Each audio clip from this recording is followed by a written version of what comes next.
Vidéo. On a vu Ghostland au festival de Gérardmer, et on a adoré. Fermer les parenthèses. Événement. Mylène Farmer de retour au cinéma dans un film d'horreur. C'est l'argument choc de Ghostland de Pascal Laugier, en salle le 14 mars 2018, dans lequel la superstar s'aventure chez le réalisateur du dérangeant Martyr.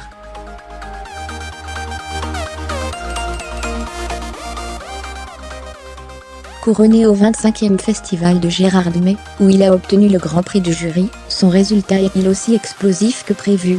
Voici notre verdict.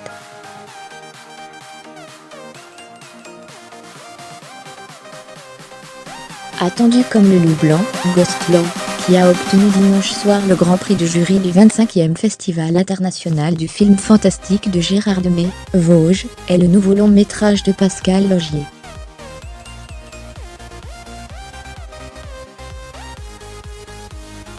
Il raconte l'histoire de Pauline, Mylène Farmer, et de ses deux filles qui héritent d'une étrange maison.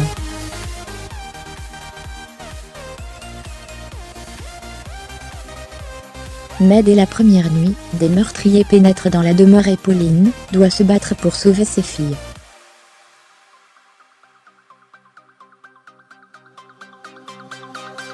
Un drame qui va traumatiser toute la famille, mais surtout affecter différemment chacune des jeunes filles, dont les personnalités vont diverger davantage à la suite de cette nuit cauchemardesque.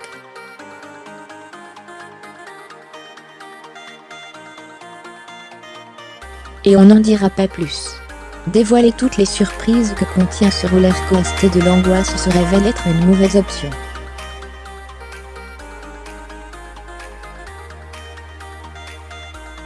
Fuyez comme la peste, les spoilez sur les réseaux sociaux, et laissez-vous embarquer dans cet écheveau diabolique, jouant sur la confusion des temporalités. On cite non sans ironie le réalisateur Rob Zombie, comme on écrit sur une machine à écrire, et déjouant les attentes comme les clichés.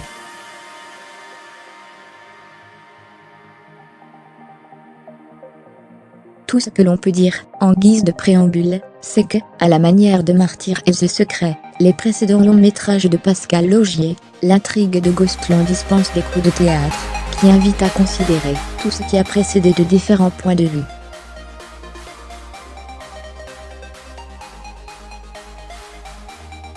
Mylène Farmer, elle est comment?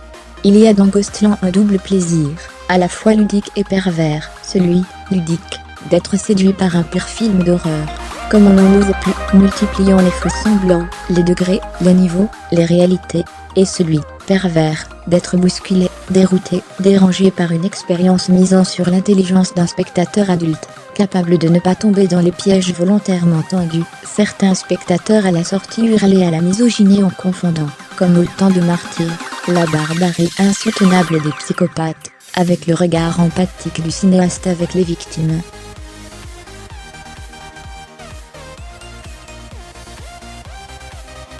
En d'autres termes, c'est du cinéma offensif et rêche, sale, et mal élevé qui donne le bâton pour se faire battre, et gratte ce qui doit être gratté.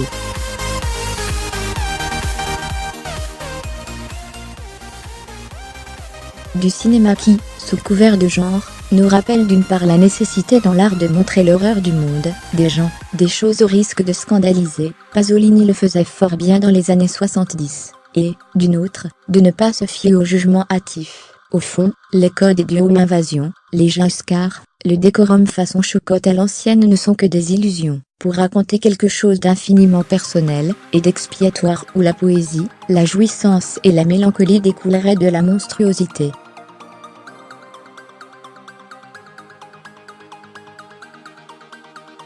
Lire aussi Festival de Gérardmer, scandalisé est obligatoire, lance Mathieu Kassovitz, le président du jury. Et Mylène Farmer dans tout ça, elle est impeccable.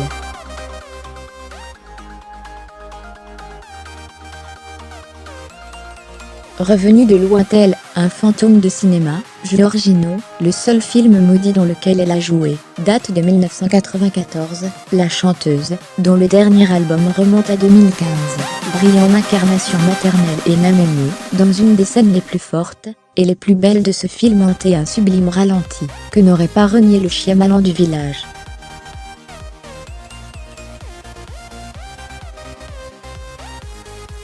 Sans contrefaçon, elle est parfaite. à Gérard Demey, Romain Le Vernon mis à jour, créé, Émile Trompé.